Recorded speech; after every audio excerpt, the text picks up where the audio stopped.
Bienvenidos a Ciudad Cinema. En esta ocasión platicamos con Denis Roldán sobre su cortometraje Camille.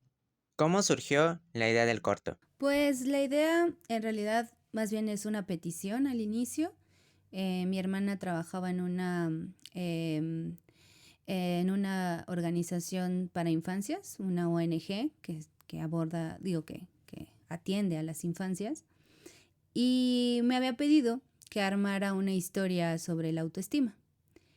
Y ya la estaba trabajando más o menos, pero en eso el proyecto se cae y pues ya la historia se quedó conmigo, se quedó aquí volando en mi cabeza y la verdad es que preferí llevarla por otros caminos que a mí me interesan más. Y es por eso que pues esa historia que empezó como una petición y que muy probablemente hubiera tenido como un perfil educativo o aleccionador, pues se va por un rumbo completamente distinto. ¿Por qué en animación y no en otro formato?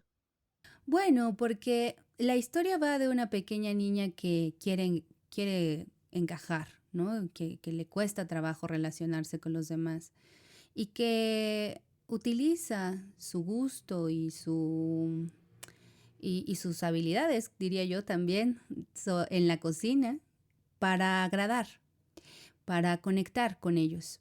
Pero estos chicos y chicas no conectan de ella de la forma que a ella le hubiera gustado. Y hacia dónde va toda la historia, creo que empieza a extender los límites de la realidad. Empiezan a entrar factores, podríamos llamarlo fantásticos, terroríficos, y que me eran mucho más vistosos trabajarlos desde la animación. Por ese lado, en cuestión de temática y cómo abordarles esa narrativa. Pero al mismo tiempo creo que a mí me interesa mucho de la animación esa posibilidad de crear mundos desde cero.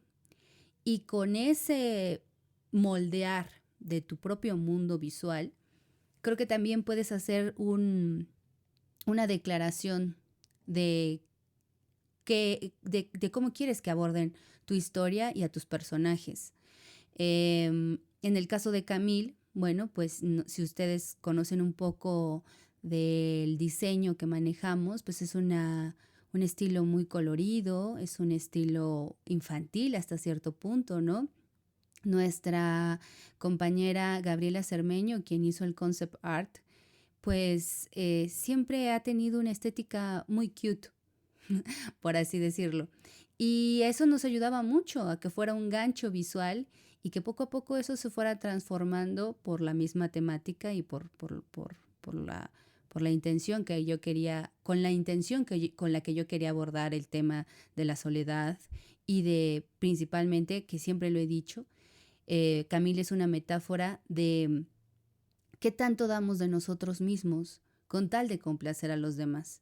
Entonces, insisto, en ese sentido, la animación me daba la oportunidad de que mis personajes y toda la ambientación ya dieran una declaración sin que pronunciaran ninguna palabra, simplemente a nivel visual. ¿Cómo es hacer animación independiente aquí en México y cómo elegiste a tus colaboradores? Claro. Yo menciono que es independiente porque nunca tuvimos una productora detrás. Sí tuvimos el apoyo de IMCINE y el apoyo de la comunidad cinéfila que se unió en torno al crowdfunding que organizamos, pero porque a veces uno podría interpretar la palabra independiente como de, bueno, pues tus ahorros, ¿no? Y la bendición de quien tú creas, en quien tú creas. Pero en el caso de Camil, bueno, te menciono, tuvimos estas dos fuentes de apoyo monetario, pero diría que somos independientes por eso, porque no tuvimos un respaldo de una productora detrás, sino que armamos el equipo desde cero también. Yo me di a la tarea de acercarme a la gente que yo conocía o que ciertas personas de mi círculo conocían y me fueron presentando. El cine es una red y el cine animado en México, por lo poco que he conocido, es una red muy amistosa en la que Una persona que ya estaba en el equipo me iba comentando de alguien más, o sabes que yo ya trabajé con esta animadora, con este animador, con este editor y demás. O sea, creo que en ese sentido se fue armando un equipo de conocidos, porque eso también era para mí algo muy importante. Si yo del todo no conocía a estas personas, ¿no? Porque me las recomendaba alguien más, bueno, pues estaba confiando en el criterio de ese alguien que ya estaba trabajando con nosotros. Y también, pues, en la experiencia de el gran mentor que tuve durante todo este trayecto, le llamo el Virgilio de este viaje, que fue Diomedes Heras. Diomedes ya lleva un largo trayecto en animación y esta era la primera vez que él producía un cortometraje. Yo le pedí que fuera productor y al mismo tiempo que fuera director de animación. Y en ese sentido, bueno, al tener él ya una trayectoria mucho más nutrida, pues hizo que me pudiera contactar con otras personas y así. Eso fue por un lado. Y el otro, Internet. Internet es un maravilloso lugar a veces, si lo quiere. Puede ser un maravilloso lugar para encontrarte con nuevas personas. Y eso fue lo que hicimos. Por ejemplo, poníamos nuestro post en MUMA, este espacio que es de mujeres en el mundo de la animación, y pedíamos, ¿no? Estamos buscando personas de estos puestos y la gente respondía, o en algún otro grupo de Facebook o de Discord o no sé, de otros espacios digitales que nos permitiera compartir pues nuestra pequeña convocatoria de estamos buscando artistas de este rubro. Y sí, llegaron varias solicitudes a nuestro correo, luego era complicado responderle a todos y a todas, pero fue así como logramos armar un equipo de gente nueva o de gente conocida entre ellos y ellas y que pues abrazaron el proyecto de una forma muy personal, porque justo al ser un proyecto independiente, y ahora me dirijo directamente a la parte de cómo hacer un proyecto independiente en México, al ser todavía una industria que está tomando terreno y está tomando su camino y día a día se fortalece, todavía hay muchas cosas endebles, todavía hay muchas cosas que tienen que ser cubiertas a partir de los favores, a partir de dar el 120 o 180% de ti, porque justo, ¿no? Hay cosas que tiene uno que suplir por amor al proyecto, por amor a la industria y a la animación, porque tu deseo de crear es todavía más grande que la cuenta que hay que pagar el mes en este mes, etc., etc. Entonces te diría que México tiene una cartera de artistas muy grande, muy talentosa, de corazones muy buenos porque apoyan proyectos de esta forma, pero que en algún punto eso nunca va a ser suficiente y que necesitas una organización, necesitas de un presupuesto y necesitas pues de un apoyo financiero fuerte y constante y bien administrado para que justo todo ese buen corazón y toda esa buena voluntad y talento pues no se desgaste. ¿Cómo se podría mejorar la animación en México? ¿Cómo podría mejorar? Yo creo que está en camino. Le voy a robar las palabras a Ana Cruz en alguna entrevista que yo también tuve oportunidad de hacerle.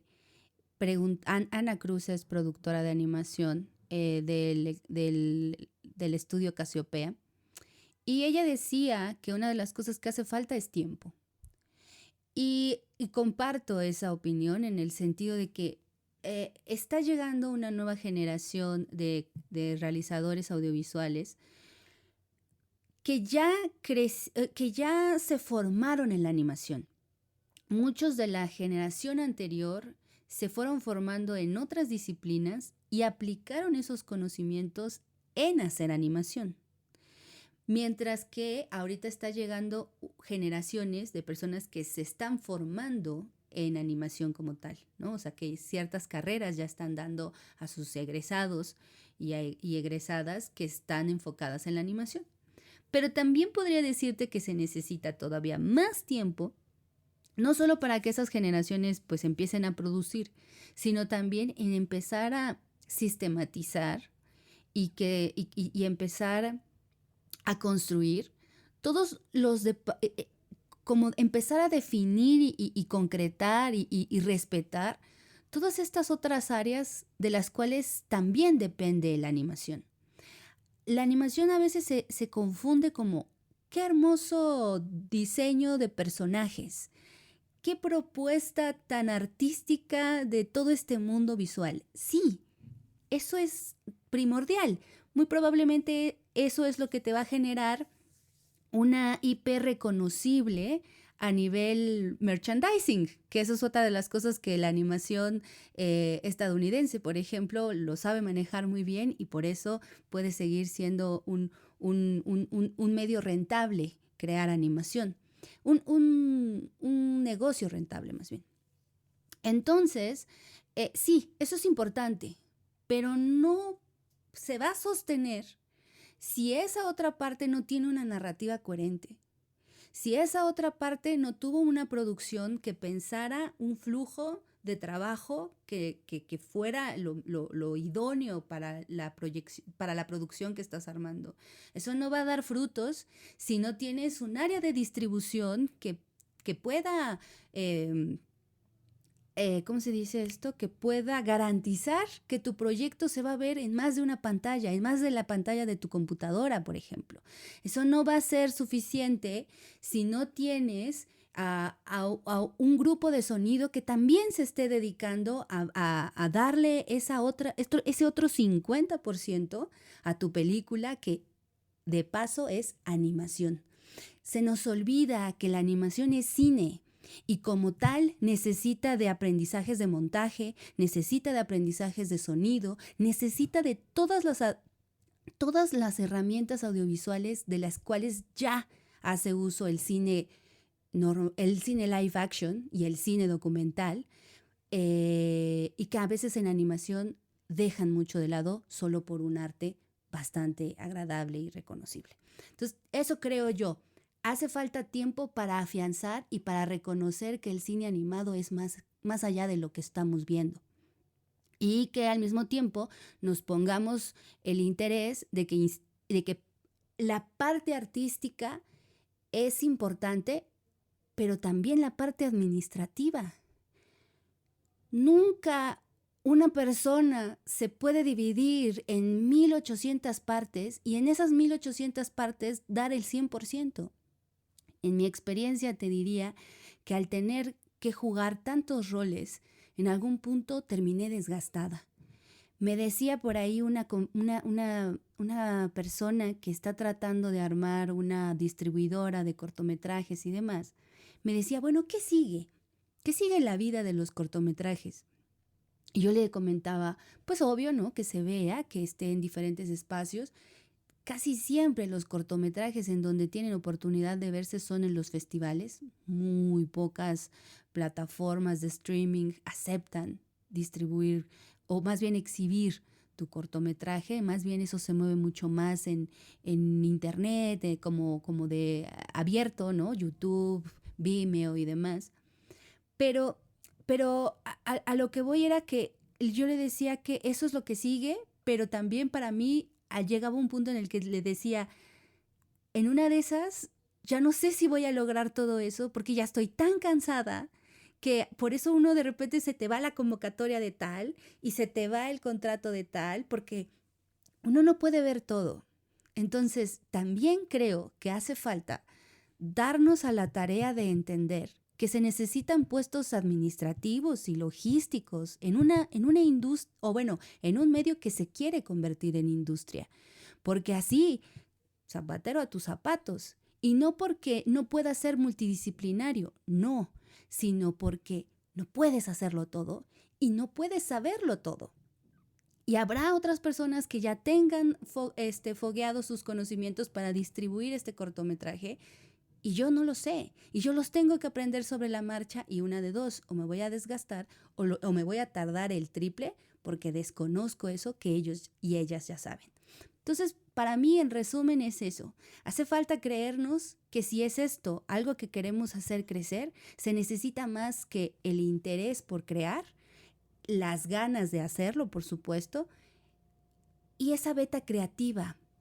La beta creativa es la génesis, pero no precisamente el barco que va a sostener todo lo que implica hacer audiovisual o hacer un negocio o una industria del entretenimiento audiovisual. ¿Es difícil meter un cortometraje a un festival? Pues sí y no. Te diría que es complicado de nueva cuenta en esta parte de lo administrativo y lo logístico. ¿Por qué? Retomo un poco de lo que te acabo de mencionar. Si yo hubiera tenido a alguien directamente que estuviera viendo esa parte desde antes y no hubiera sido yo quien se está dividiendo en mil partes, muy probablemente hubiéramos aplicado a muchísimos otros más y a lo mejor algunos mucho más enfocados en animación y a lo mejor unos mucho más enfocados en lo que puede tu cortometraje dar, porque dicho sea de paso, cada cortometraje debe ser analizado con la cabeza más fría para que tú sepas realmente en dónde tiene oportunidad y en dónde no. No por calidad, sino por el perfil que tiene. Cada persona, como cada cortometraje, tiene un perfil de quién es. Y si no sabes quién es tu cortometraje, lo vas a estar metiendo en festivales en donde no lo van a aceptar. Y no lo van a aceptar, insisto, no porque sea malo, no porque tenga una calidad deficiente, no, sino porque no es el perfil que ellos están buscando. Entonces, si tú tienes a un equipo o tienes a una persona que esté en eso, que esté como tal, horas sentada o sentado en la frente de la computadora, revisando festival por festival y viendo sus convocatorias, porque cada convocatoria puede tener diferentes lineamientos. Y te dice, tu cortometraje es ya muy viejo para entrar o todavía puede entrar. Esta es la categoría. Y si no lo metes en esta categoría, lo siento mucho, pero nosotros no vamos a hacer ese trabajo por ti. Tú tienes que revisar las categorías y tienes que, ¿sabes? Es un trabajo talachero. Es un trabajo administrativo, es un trabajo en donde no es glamuroso, porque obviamente la gente se queda con la idea de que el cine es creación y el momento de la inspiración y donde está la fotografía. Sí, eso es una parte. La otra es horas de estar sentado, analizando, investigando, revisando, leyendo, pero como eso no es tan fotografiable, pues no, muy probablemente la gente no se entera. Entonces te diría que sí es pesado porque es mucho trabajo, pero ya que tienes ese análisis de tu cortometraje, ya que tienes un guardadito, porque eso también, los festivales cuestan, amigos y amigas. Los festivales a veces ya no solo es la cuota, sino también depende de la plataforma. Te dice, pues mi plataforma cuesta tanto, amigo. O sea, aquí también le vas a tener que invertir, ¿no? Entonces ahí hay otra lanita. Y en una de esas, si no tienes todos los materiales que te van a solicitar, pues tienes que gastar en hacer esos materiales. Un cartel, un DCP, unos subtítulos, ¿no? Fíjate, eso no lo había visto en la mayoría, pero llegué a encontrar. Hay unos que ya te piden subtítulos de descripción, audiodescripción. Muchas veces uno se queda simplemente como, pues, lo que están diciendo los personajes, ¿no? Pero si hay una intención de que pues sea todavía más plural el público que se acerque al cine, bueno, pues debemos también considerar a las personas que no pueden escuchar. Y entonces, pues hay que tener subtítulos que te describan lo que está sonando mientras está la imagen. Así que en una de esas vas a tener que gastar en eso también, etc, etc, etc. Entonces te diría, hay que tener una ronchita, hay que tener horas de trabajo frente a la computadora y estar investigando y, y ser pacientes. Ser pacientes porque Luego uno tiene, y me sucedió, tienes ya este arrojo por, quiero compartirlo, ya, quiero que se vea. Y no solo por eso, sino porque la gente te está diciendo constantemente, ¿cuándo lo veo? ¿Dónde lo veo? ¿Por qué no nos lo has mostrado? Y tú así como de, espérenme, no es que yo no quiera, es que acá hay estatutos que me dicen, si tu cortometraje ya estuvo libre en internet, no puedes aspirar a nada de esto, ¿no? Entonces hay que ser pacientes, hay que darle su momento. Tu cortometraje no va a tener un año 2 veces. Solo un año va a tener la oportunidad de que se vea en ciertos espacios. Entonces, darle ese chance y poco a poco van a ir, se van a ir liberando candados, por así decirlo, para que se pueda ver más y más y más. Pero de mientras es eso. Necesitas una planeación, una organización, un calendario en el que diga, si se va en este festival que es en Canadá y es el primerito que se va a ver, pues olvídate de una premier a lo mejor en Nueva York, porque Nueva York te está pidiendo una premier de toda Norteamérica. Y entonces tú ahí vas sopesando, ¿no? Pues por eso un análisis de tu cortometraje y no solo de eso, sino de una ruta de festivales que te diga, si lo pones aquí, te olvidas de estos. Ah, pero bueno, si lo pones en esta fecha, pues todavía tienes chance de todos estos más. Es así, es planeación. Y para finalizar, todos queremos ver tu cortometraje. ¿En dónde lo vamos a poder disfrutar? Yo encantada de que así sea. Por ejemplo, tuvimos unos cuantos días en Filmin Latino por parte de Feratum, porque ya habíamos tenido nuestra premiere en México. Entonces eso ya permitía. Y Filmin Latino tenía geobloqueo.